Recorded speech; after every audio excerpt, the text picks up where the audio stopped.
ever since I decided I was going to quit because I was going to retire in January, but instead you quit for extra money. Right.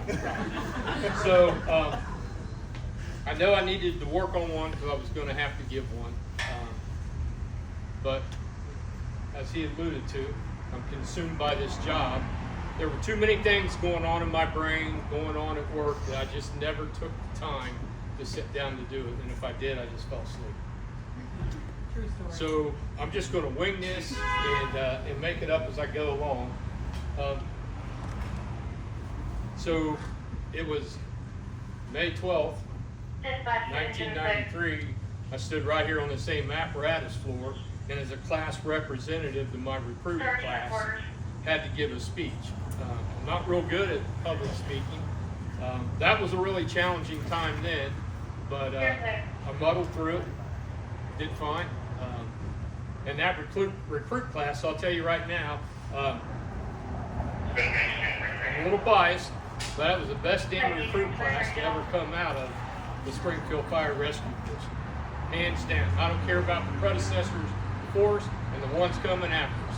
That group of 5 was the best group of guys this department has hired and turned out. At least one of them's here. 2 of them. Dan's here and Rob's there. Weezer's here too? Yeah, Weezer's over here. Over here. Dan. We had a great time in that class, not only doing the training, but we had some pretty vicious ping pong games in between breaks. Most guys in breaks, they go get something to drink or go use the bathroom. First thing we did was grab paddles on the ball, and we managed to get a ping pong game in less than a 15-minute break. But that group of guys, hands down the greatest. I had no desire to be a firefighter growing up. Even in my adult years, I had a very hard job that I needed to get out of because it was making me an old man. And I had a cousin on the job here, and he's like, well, they're getting ready to announce a test. He said, why don't you take it? Yeah, sure, okay, I'll do that. You got to be a paramedic, and he was explaining what that was. And I don't know if I want to see people having the worst days of their lives. But I took the test, and man, what a process that was to get hired. I was the last person taken off my list, and I was so fortunate and blessed that there was a series of events that took place over the course of 30 days that they got to me. Because during that 30 days, I would go through the process, and they would say, well, we've got everybody we need to hire, so would you be interested in the next test? Yeah, sure, no problem. They'd write my name and phone number and all that. 3 days later, they called me back and said, hey, we had a change. You still interested in that job? Well, yeah, I guess so. All right, well, we need you to go do this. So I go do that, and sure enough, 3 days later, well, we're pretty certain we've got everybody we need. And that happened 3 times. And where I was working at, they were ready to fire me right on the spot because I kept leaving work, and I worked for a very challenging individual that didn't like people missing work for any reason at all. So I was on the brink of being fired, and I came home on a Thursday, and I got home at 4:58 p.m. and I saw the answering machine, and I had a message, and it was Barb from downtown. Left me a voicemail. They were offering me the job. If I wanted it, I need to call her back immediately. And I called her back right away, and she said, the job's yours if you want it, you start on Monday. I said, well, Monday, that's just a few days away. I can't just up and leave from, well, if you want it, you have to start Monday. So I went into work the next morning, told my boss, and he had an absolute meltdown. And anyhow, I ended up getting the job, met up with the greatest guys in the world. I still really didn't have any idea what I was getting into. And man, oh man, I can tell you this. Through my entire career, I always said this statement: if I ever hit the lottery, it wouldn't change anything because I'd still come to work every single day. Fell in love with this job, hands down. I got to give credit to some people in my life, though. My mom and dad. Just give me a second, if you would.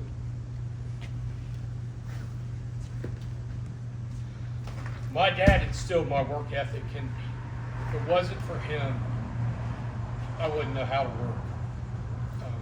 He didn't realize it at the time, but I watched that guy every day, providing for his family, working the shop 8 hours, and then off he'd go, farming somewhere, helping somebody, working until God knows what time of the night, coming home, getting showered, going right back to work. So I just grew up watching that, and I just thought that's how a man was supposed to take care of his family. That's what you're supposed to do. And not gonna lie, as a kid growing up, maybe I had a little resentment over that because he wasn't always there all the time for some of the stuff. But as I grew older, I developed an appreciation for what he was doing. And you know, I always said, I'm not going to necessarily be like that. I'm going to be around more for my family too. I was a little bit, but as I look back, it turned out just like he did.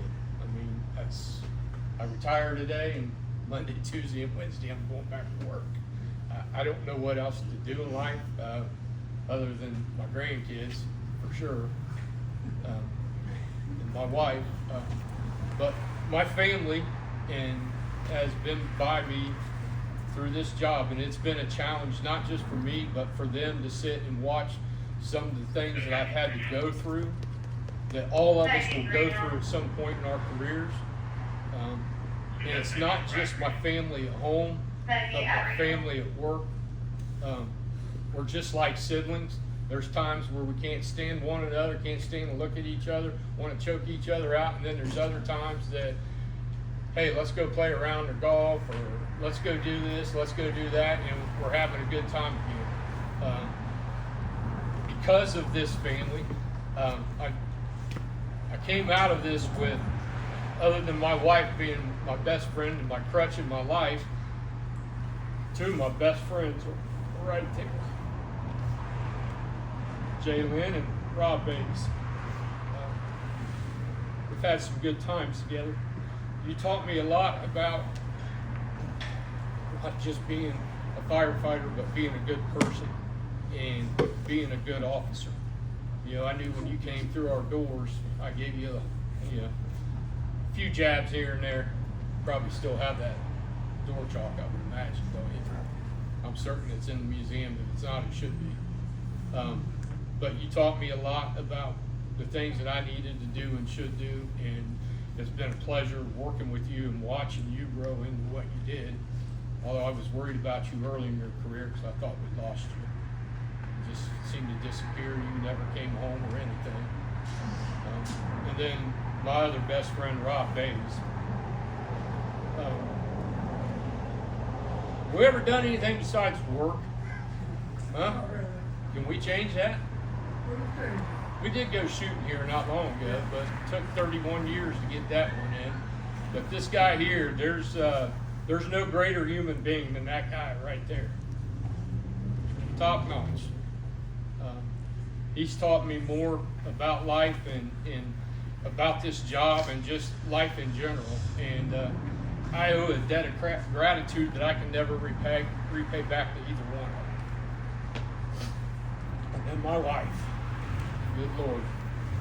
You've been a wife and a nurse to me. More of a nurse, I think. I put you through the ringer.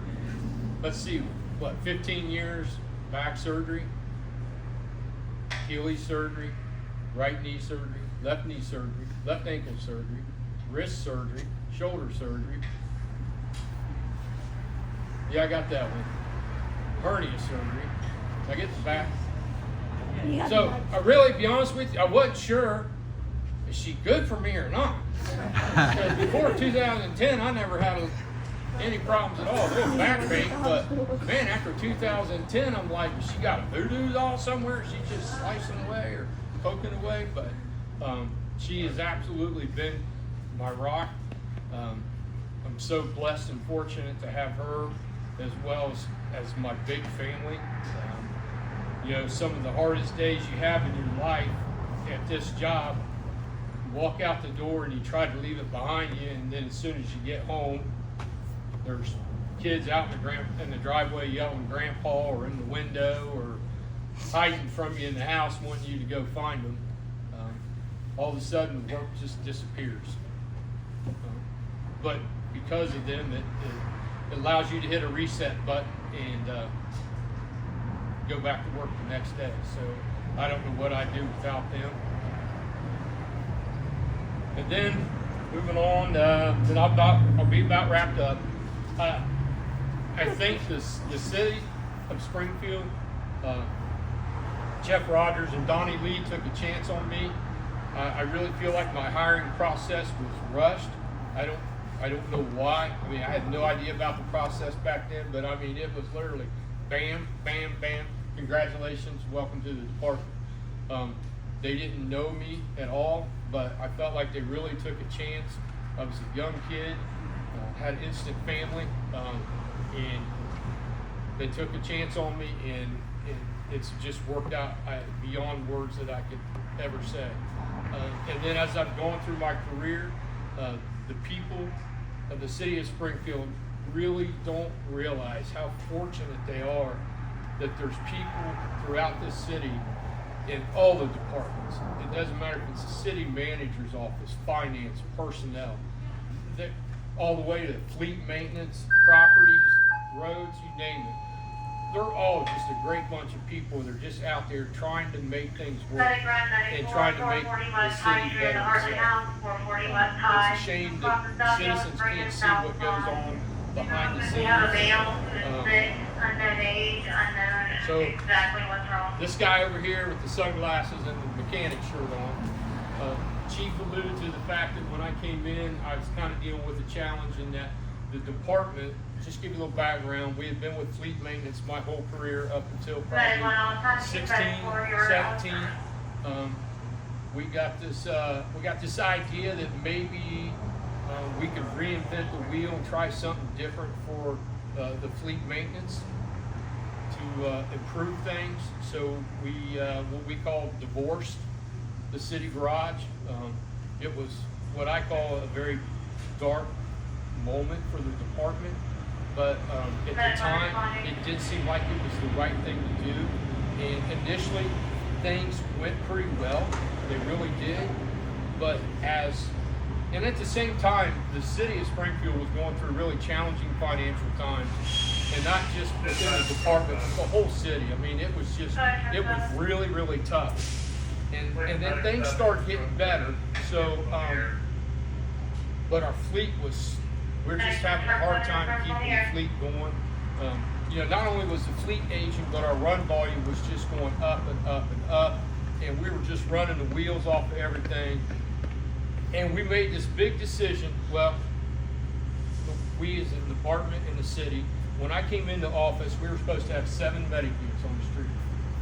When I came in, we had 5. So we had a total of 9. So simple math, we had 4 medic units that couldn't be used for whatever mechanical reason. And we had a couple times that when we only had 5, after hours on weekends, we had a medic unit go down. In a city that was banging out 40 to 50 runs a day, 4 medic units just wasn't working. And not only medic units, but fire apparatus was going down too. So Chief Letchieski and I got together because I'd called the garage in our city maintenance. Even though we weren't doing anything with them, I had called them in on emergent situations. Hey, can you help us out? Absolutely. Love to.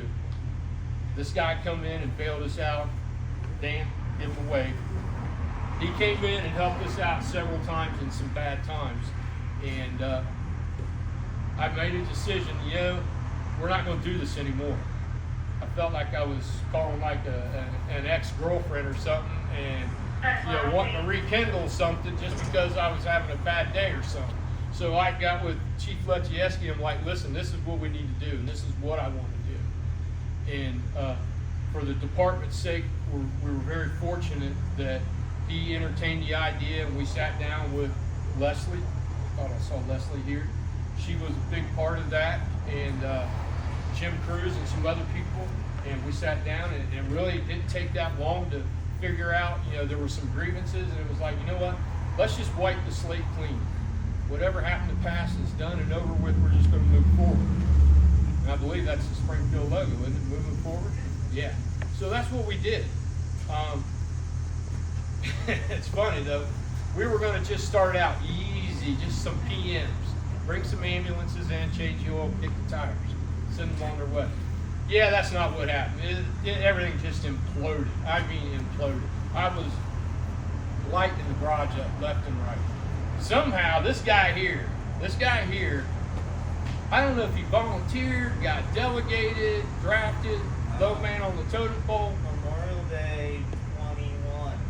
First time I ever met you. I thought you were the grumpiest, meanest old man I ever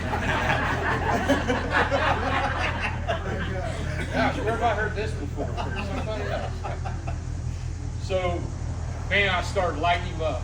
And I'll tell you this, from that point to probably early September, we got everything back on the street and running. We were back up to 7 medic units, 2 reserves, and one of the reserves hadn't even been running for over a year because it was in COVID and you couldn't find the part. And sometimes bad fortune turns into good luck.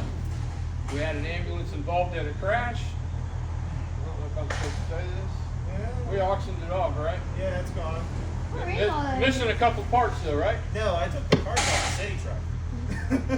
Well, that's even better. But anyhow, we got that one that was disabled for a year. We got it back up and running. This guy did.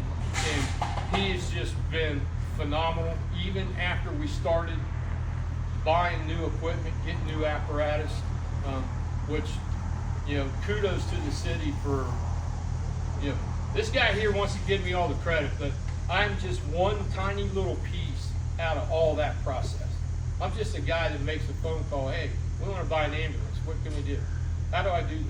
I've never done any of this. I mean, I've done nothing administrative before. I was a hose dragger and a footboard carrier and a radio holder. So when I went into this, I had no idea at all what I was doing. None. And then to boot, I stepped into this gigantic mess in the city garage, especially this guy stepped up. It just, I mean, knocked it out of the park and still is knocking it out of the park. Now, are there hiccups along the way? Yeah, we've had some minor hiccups here and there, but I've developed a saying here in the last 3 years since I've gotten more into a different side of customer service, dealing with vendors, sales reps, and all that. Nobody hits 1,000, and Hall of Famers hit 300. I mean, 300. So if you're hitting above 300, nailing 1 out of 3, that's great. And so I feel like if any of my accomplishments in my career are anything noteworthy, it's that guy back there, forever and always, and then this guy right here in the city garage. I can't say enough about our fleet maintenance department. Because of that, it's made it easier for me to do my job. And if they had dropped for 35 or let you go 10 years and drop, I might consider doing a couple more years. I don't know. I still, every day, you know, it didn't really dawn on me today when I got dressed, and this is the last time I was going to put on the SFRD uniform. When I wake up Monday morning and go do my part-time job, I hope I put the right uniform on. Because the problem, no, it should still be asleep. But I'll wrap this up. Again, I want to thank everybody throughout my entire career, co-workers, families, friends, new friends that I've made, new relationships that I've developed. It's a great organization. It's still the greatest job in the world, hands down. Hands down. I appreciate all of you taking time out of your day to come out for this. That means a lot to me. It says something to me that you take time. Everybody's got busy lives at work, days off, whatever. But for you to take time out of your day to come listen to me ramble on, I greatly appreciate it, and I'm honored and humbled by it. And enjoy some cupcakes, and I think there's some frozen yogurt out back. And again, thank you all for coming out.